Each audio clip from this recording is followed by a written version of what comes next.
Dag sê en welkom by vandag se broodbrokkie. In ons moderne wêreld is die natuurlike neiging van die menslike hart om onophoudelik te vra, wat is daarin vir my? Ons benader ons verhoudings, ons loopbane, ons besluite en tragies genoeg dikwels ons godsdiens vanuit 'n verbruikersperspektief. Ons nader God om te sien wat ons uit hom kan kry, of dit nou vrede, voorspoed, seën of gemak is. Ons skrifgedeelte vir vandag kom uit Romeine 12 vers 1 tot 2 wat soos volg lees.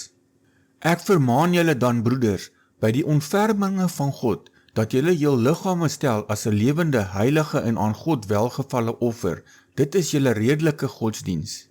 En word nie aan hierdie wêreld gelykvormig nie, maar word verander deur die vernuwing van julle gemoed, sodat julle kan beproef wat die goeie en welgevalle en volmaakte wil van God is.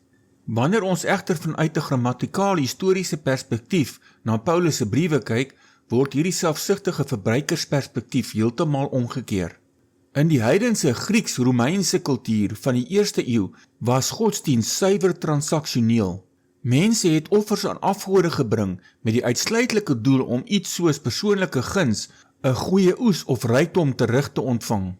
Paulus breek egter radikaal met hierdie heidense uitgangspunt.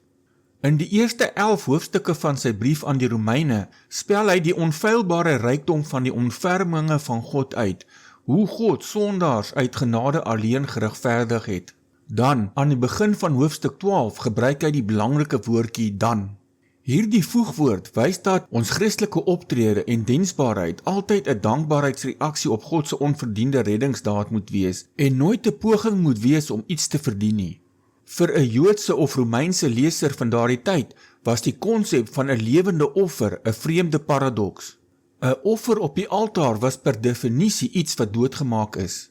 Tog roep Paulus die gelowiges op tot 'n daaglikse, deurlopende sterwe aan onsself, sodat ons voluit vir Christus kan leef. Omdat God in Christus alles vir ons gegee het, is ons enigste logiese en redelike godsdiens dat ons hele lewe aan hom moet oorgee. Ons lewensuitgangspunt verander dus heeltemal wanneer ons gemoed deur die Heilige Gees vernuwe word. Dit gaan nie meer oor wat ons in hierdie lewe bymekaar kan maak of hoe ons situasies tot ons eie voordeel kan manipuleer nie. Die sentrale lewensvraag word nou, wat behaag die Here?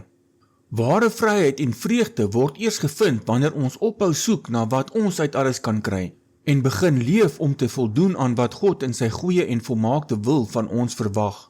Hier is 'n skriftuurlike feit om onsself aan te herinner. Ons behoort nie aan onsself nie, want ons is ten duurste gekoop.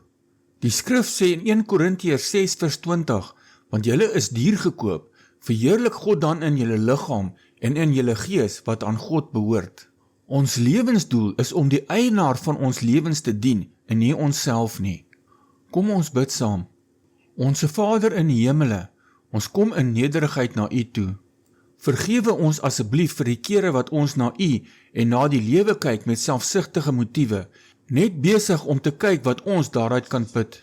Vernuwe asseblief ons gemoed vandag. Help ons om ons lewens as lewende, heilige en welgevallige offers aan U toe te wy. Gee ons die genade om daagliks te vra wat U van ons verwag en gee ons die krag om U volmaakte wil met blydskap uit te voer.